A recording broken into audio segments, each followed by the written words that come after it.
Hi everyone. Some of you may remember that I've been getting into the whole sim racing thing, and I'm doing okay. I've got my first license within iRacing, and I started off with some Logitech gear for the steering wheel and whatnot. I can't remember the actual model number, but I kind of wanted more, so I went down the whole Fanatec route and got the Club Sport 2.5 wheel hub, I believe, wheelbase rather, and it was a complete solution, so I had pedals and so on. And that was really good. And admittedly, I've got it, I had it rather on a sort of a portable base. This wasn't particularly great for it, but it was all right for the forces that Club Sport emitted. And then as ever, you kind of think, oh, what happens if I go bigger, better? So I went bigger and better and got the DD1, which is a direct drive wheel, or drive base.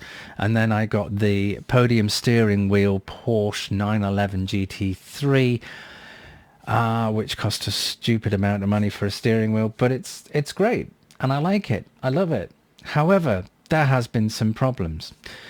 The main problems, which I'm sure you'll see in this sort of B-roll footage that I'm running as I'm talking to you, is the base I've got it on. Now, needless to say, I've ordered a special base that's designed for the DD1 that still allows a degree of portability, because I do need to be able to move it around and out the way. I don't have room for a dedicated space for sim racing, which is unfortunate, but that's just the situation I'm in right now. So I am expecting that towards the end of May. And overall, there has been some problems. There has been some real problems with the Club Sport 2.5 and that wheel and the pedals. The CSL Elite pedals, they were fine. They were great. I had no problems with those. And they had the load cell and what have you.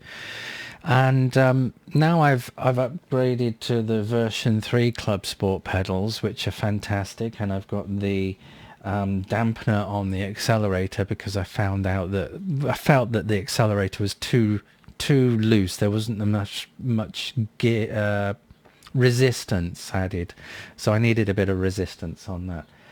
But the real problem lay in the wheel. The actual wheel unit, which was, it started off with the what do they call it? It's the Podium hub with all the lights and feedback and everything. And you know, it's great when it works, and when I first put it together, it didn't work. As you'll see in this video, it would crap out, and it wasn't a connection issue. All the wires were okay, connected fine, perfectly, no problems at all, but it would still do this. And then through some incredible help that I got through the forum, somebody suggested just loosening some of the bolts at the back on the Podium hub, and that actually solved the solution. You know, it solved the problem. It became the solution rather. And you know, I just still don't quite understand why that worked, but it worked. So that aspect is working okay. But then last night, whilst playing on iRacing again, and I was halfway through a race, and I noticed that my downshifts weren't being registered. I was clicking them, and they just felt a bit squidgy. You know, not the firm sort of magnetic click that you get when you're engaging using the you know, it's a great gear shift module when it works, and unfortunately it crapped out on me. Oddly, and this is the odd thing, is that the carbon fiber shifter paddles, the downshift one, where they connect to the actual sort of the hub, the actual shifting elements, don't know the technical terms, it had a stress fracture, as you'll see in this video, on the downshift. So at the moment I can't actually use it, because I don't want to keep using it and then it completely shear off. Not that it would be a problem, I can just unscrew it.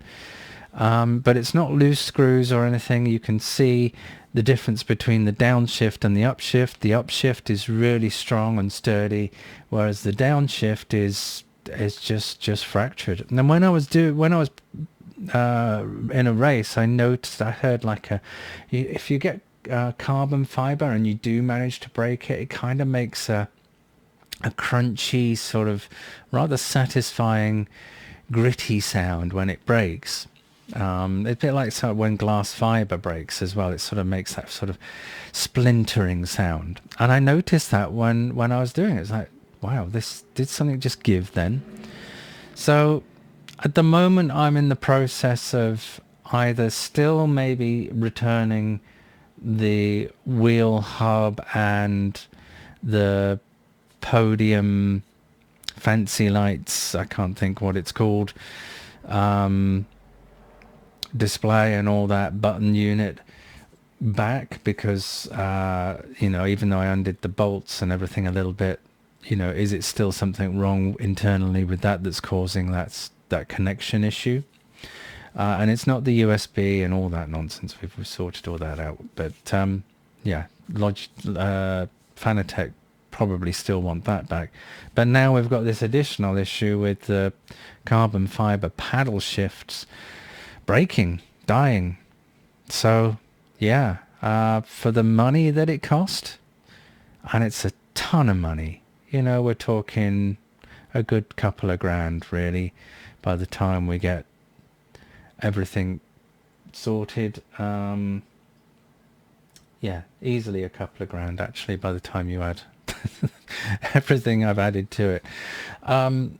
Yeah, so it's disappointing. I'm really disappointed in when you put it together, there are some aspects that are really fiddly and you think, yeah, this could be a bit better. This could, for the cost of what it is, the feel of it feels great. And there is, you do feel that this is a high quality item, but when after just a couple of weeks, the paddle shifters break, or when you're putting it together, you're having to deal with technical problems just relating to the fact that you've tightened something to how you expected it to be tightened, and I didn't actually tighten the bolts that I was told to slacken off in the forum.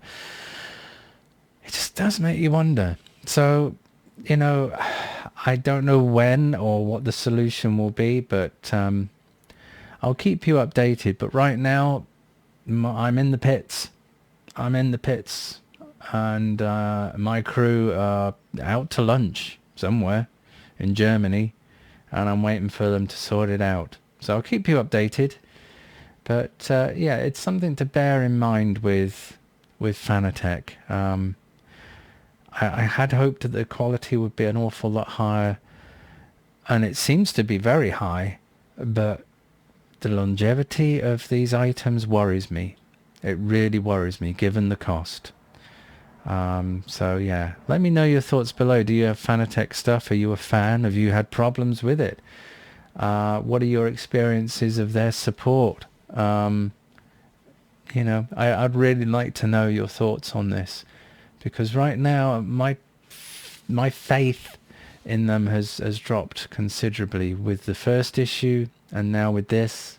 It sort of does make you think, wow, I spent over £2,000 plus, and I'm getting these problems. Really shouldn't be getting these problems. Anyway, let me know your thoughts in the comments below, and any advice, comments. And I know the platform that I've got it on is wobbly and not ideal, but I'm getting a new one. Don't worry, that's designed for the DD1. Okay. If you like this video, give me a thumbs up, always very welcome. And if you've not subscribed, consider doing so and click the bell.